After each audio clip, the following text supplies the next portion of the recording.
नमस्कार दोस्तों, स्वागत है आपका लेयर 3 एजुकेशन में। और आज मैं आपके लिए पेडागोजी के क्वेश्चन लेकर आया हूं जो आपकी जो बिहार स्टेट की जो एग्ज़ाम आई हैं अगले महीने, उसके लिए मैं आपके लिए बहुत ही शानदार क्वेश्चन लेकर आया हूं। ये सभी एग्ज़ाम के लिए हैं, MP TET, C TET, S TET, सभी एग्ज़ाम में जो पेडागोजी पूछी जाती है उसके क्वेश्चन लेकर आया हूँ मैं। तो पहले क्वेश्चन से हम शुरुआत करते हैं। पहला क्वेश्चन लिखा हुआ है, एक आदर्श अध्यापक में पाया जाने वाला गुण है लोकतांत्रिक दृष्टिकोण, विषय वस्तु पर अधिकार, बाल मनोविज्ञान का ज्ञान या उपरोक्त सभी। तो हमारा सही आंसर होगा ऑप्शन नंबर चौथा। एक आदर्श अध्यापक में पाए जाते हैं लोकतांत्रिक दृष्टिकोण, विषय वस्तु और बाल केंद्र, मतलब ऑप्शन नंबर चौथा हमारा सही होगा। बढ़ते हैं अगले क्वेश्चन की ओर। ये पेडागोजी के क्वेश्चन इस टाइप के आते हैं, तो आज मैं आपके लिए लेकर आया हूँ। अगर आपको वीडियो अच्छा लगे तो लाइक, कमेंट और शेयर करना न भूलें, और जिसने चैनल सब्सक्राइब नहीं किया है वो चैनल को सब्सक्राइब कर ले। अगला जो क्वेश्चन है ये लीजिए, पिछड़ा बालक वह है जो अपने पाठशालाई जीवन के मध्य 10 से 11 वर्ष में अपनी आयु के अनुरूप सामान्य कक्षा से नीचे की कक्षा का कार्य न कर सके। यह किसने कहा था? सिरिल बर्ट ने, टर्मन ने, टेलर ने या इनमें से कोई नहीं? बताएं इसका आंसर क्या होगा। तो इसका आंसर ऑप्शन नंबर पहला, सिरिल बर्ट ने कहा था कि पिछड़ा बालक वह है जो अपने पाठशालाई जीवन के मध्य में अपनी आयु के अनुरूप सामान्य कक्षा से नीचे की कक्षा में कार्य न कर सके। बढ़ते हैं अगले क्वेश्चन की ओर। बाल मनोवैज्ञानिक का केंद्र बिंदु कौन होता है? अच्छा शिक्षक, बालक, शिक्षण प्रक्रिया या विद्यालय? तो बाल मनोविज्ञान का केंद्र बिंदु होता है बालक। कौन होता है? बालक। अगला जो क्वेश्चन आपके सामने ये लीजिए, अच्छी स्मृति की क्या विशेषताएं बताएं? शीघ्र पुनः स्मरण करना, शीघ्र पहचानना, अच्छी धारणा या यह सभी? तो अच्छी स्मृति की विशेषता है शीघ्र पुनः स्मरण, पहचान और अच्छी धारणा। ऑप्शन नंबर डी हमारा सही आंसर होगा। ये बताएं संवेग शब्द का शाब्दिक अर्थ क्या है? क्रोध और भय, स्नेह तथा प्रेम, उत्तेजना या भावों में उथल पुथल या उपरोक्त में से कोई नहीं? संवेग शब्द का शाब्दिक अर्थ होता है उत्तेजना या भाव में उथल पुथल। अगर आपको इसी टाइप के क्वेश्चन चाहिए और ग्रुप में ऐड होना है तो आप इस नंबर पर मैसेज कर सकते हैं 9753749986। इन नंबर पर मैसेज करके आप ग्रुप में ऐड हो सकते हैं। और जो भी एग्ज़ाम की तैयारी कर रहे हैं वो लिख देना, MP TET, C TET, S TET, है ना, जो भी एग्ज़ाम की तैयारी कर रहे हैं वो इस पे मैसेज करके वो लिख देना, ठीक है। बढ़ते हैं अगले क्वेश्चन की ओर। ये लीजिए, ये निम्नलिखित में से कौन सा बच्चों के संवेगात्मक विकास के लिए सर्वाधिक उपयुक्त है?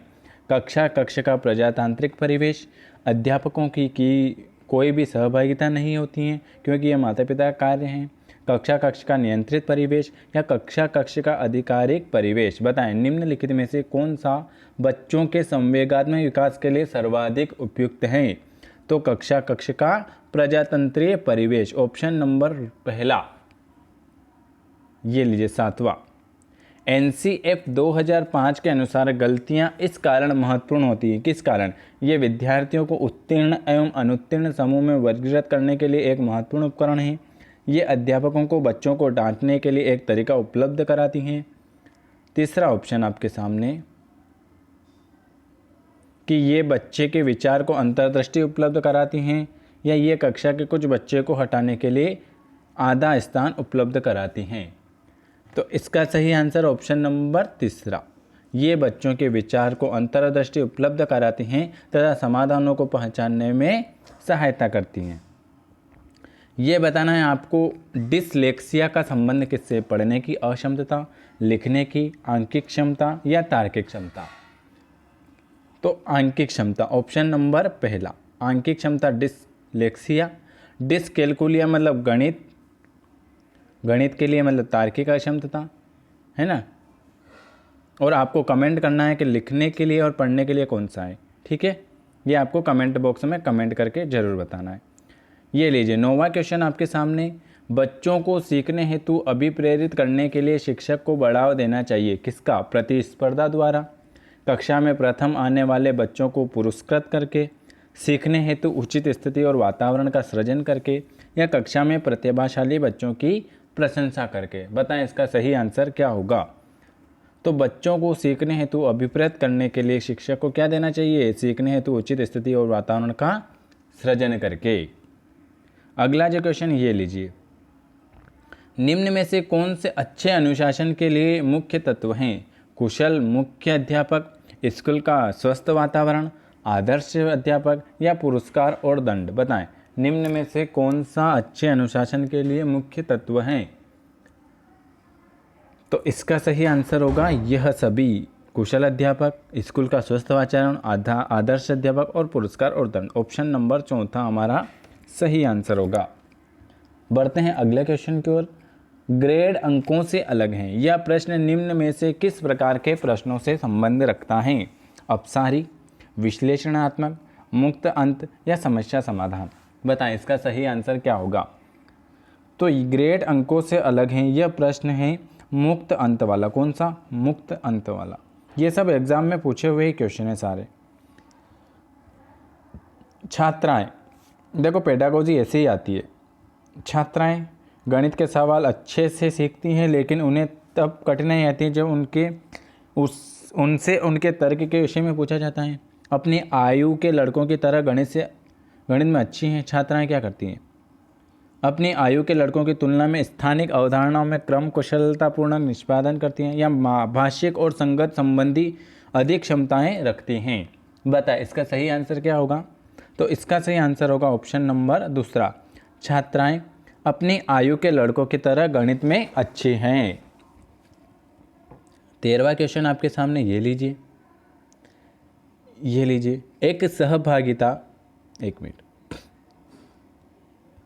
एक सह शिक्षा कक्षा में लड़कों से शिक्षक यह कहता है कि लड़के बनो और लड़कियां जैसा व्यवहार मत करो। ये टिप्पणी क्या है? मतलब एक सह शिक्षा कक्षा में लड़कों से एक शिक्षक यह कहता है कि लड़के बनो और लड़कियों जैसा व्यवहार मत करो। ये जातीय भेदभाव का है। लड़के लड़कियों के साथ व्यवहार का एक अच्छा उदाहरण है। लड़के लड़कियों में भेदभाव की रूढ़िवादिता धारणा प्रकट करती हैं, या लड़कियां पर लड़कों की जीव वैज्ञानिक महत्ता को उजागर करती हैं?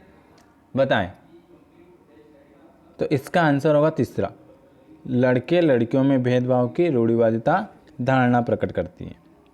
ये बताएं 14वां क्या होगा? विद्यालयों में समावेश मुख्यतः केंद्रित होता है विशिष्ट श्रेणी वाले बच्चों के लिए सूक्ष्म अति सूक्ष्म प्रावधानों के निर्माण पर, केवल निर्योग्य छात्रों की आवश्यकताओं को पूर्ण करने पर, संपूर्ण कक्षा की कीमत पर नियोग्य बच्चों की आवश्यकताओं को पूरा करने पर, या विद्यालयों में निरक्षर अभिभावकों की शैक्षिक आवश्यकताओं पर? बताएं, विद्यालयों में समावेश मुख्यतः किस पर केंद्रित होता है? तो विद्यालयों में समावेश विशिष्ट क्षेत्र वाले बच्चों के लिए सूक्ष्म अति सूक्ष्म प्रावधानों के निर्माण पर। ये बताएं 15वां जो क्वेश्चन आपके सामने लिखा हुआ है, बच्चों में सीखी गई निसहायता का क्या कारण है?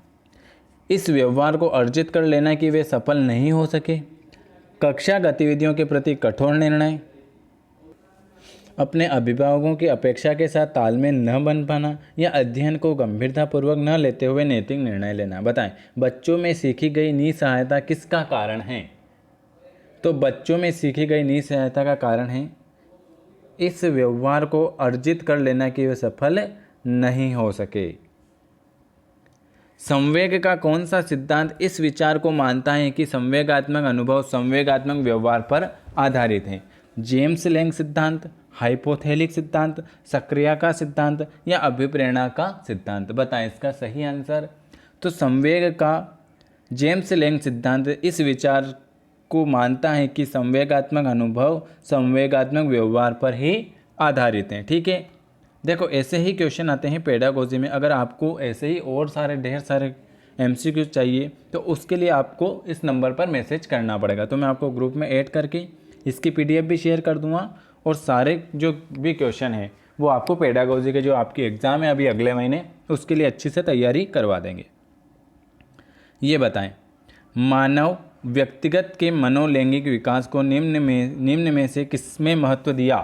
केमेनियस ने, हॉल ने, होलिंगवर्थ ने या फ्रायड ने? बताएं, इसका सही आंसर क्या होगा 17वें का? तो मानव व्यक्ति के मनोलैंगिक विकास को निम्न में से फ्रायड ने महत्व दिया। किसने? फ्रायड। बुद्धि एवं सृजनात्मकता में किस प्रकार का सहसंबंध पाया गया है? धनात्मक, ऋणात्मक, शून्य या यह सभी? बताएं। तो बुद्धि और सृजनात्मक अवस्था में धनात्मक सहसंबंध पाया गया है। ऑप्शन नंबर पहला। 19वां क्वेश्चन आपके सामने, कक्षा में अनुशासन बनाए रखने के लिए सर्वाधिक प्रभावशाली उपाय क्या है? अनुशासनहीनता छात्रों को कक्षा से बाहर निकाल देना, शिक्षण को रोचक एवं व्यवहारिक बनाना, छात्रों के अभिभावकों को सूचित करना या अनुशासनहीन छात्रों को विशिष्ट सुविधाएं प्रदान करना। बताएं इसका सही आंसर क्या होगा? कक्षा में अनुशासन बनाए रखने के लिए सर्वाधिक प्रभावशाली उपाय क्या हैं? तो कक्षा में अनुशासन बनाए रखने के लिए सर्वाधिक प्रभावशाली उपाय हैं शिक्षण को रोचक एवं व्यवहारिक बनाना। ऑप्शन नंबर दूसरा हमारा सही आंसर होगा। 20वां जो क्वेश्चन आपके सामने है, शैशवावस्था में बच्चों के क्रियाकलाप होते हैं मूल प्रवेदात्मक, संरक्षित, संज्ञानात्मक या संवेगात्मक। बताएं। तो शैशवावस्था बच्चों में क्रियाकलाप मूल्य प्रवृत्त्यात्मक होते हैं। ऑप्शन नंबर पहला के साथ जाया जाएगा, वो बहुत सही आंसर है। अगला क्वेश्चन के सामने आए, ये लीजिए, विशेष आवश्यकताओं वाले बच्चों को शामिल करना चाहिए। किस में शामिल करना चाहिए? जिनमें अक्षमता न हो उन बच्चों के लिए हानिकारक है। दूसरा जो ऑप्शन आया है, विद्यालयों पर भार पड़ता है। तीसरा जो ऑप्शन आया, शिक्षण के प्रति दृष्टिकोण, विषय वस्तु और धारणा परिवर्तन की अपेक्षा रखता है या एक काल्पनिक लक्ष्य है। क्वेश्चन क्या है कि विशेष आवश्यकता वाले बच्चों को किस में शामिल करना चाहिए? तो पहला क्वेश्चन तो ये गलत हो गया कि हानिकारक हो बच्चों के लिए, नहीं। विद्यालयों पर भार, नहीं। इसका सही आंसर होगा शिक्षण के प्रति दृष्टिकोण, विषय वस्तु और धारणा परिवर्तन की अपेक्षा रखता है। विविध प्रकार की सामाजिक, आर्थिक और सांस्कृतिक पृष्ठभूमि के बच्चों से युक्त कक्षा सभी विद्यार्थियों के अधिगम अनुभव को बढ़ाती हैं। यह कथन किसका है? विविध प्रकार की सामाजिक, आर्थिक और सांस्कृतिक पृष्ठभूमि के बच्चों से युक्त कक्षा सभी विद्यार्थियों के अधिगम अनुभव को बढ़ाती हैं। यह किसने कहा था? सही है क्योंकि बच्चे अपने साथियों से अनेक कौशल सीखते हैं। सही है क्योंकि इसमें अधिक श्रेणीबद्ध दिखाई देते हैं। गलत हैं क्योंकि अनावश्यक स्पर्धा ले जाते हैं। या गलत हैं क्योंकि ये बच्चों के लिए दुविधा उत्पन्न करता है। 22वें का आंसर बताना है। 22वें का आंसर ये तो गलत हो जाता है, गलत हैं, गलत हैं। दो ऑप्शन बचे आपके सामने, सही हैं क्योंकि बच्चे अपने साथियों से अनेक कौशल सीखते हैं या क्योंकि इसमें अधिक श्रेणीबद्ध दिखाना है। ऑप्शन नंबर पहला इज करेक्ट आंसर। लिंग क्या है? शारीरिक संरचना, सहज गुण, सामाजिक संरचना या जैविक सत्ता। बताएं। तो लिंग एक है सामाजिक संरचना। ऑप्शन नंबर तीसरा हमारा सही आंसर होगा।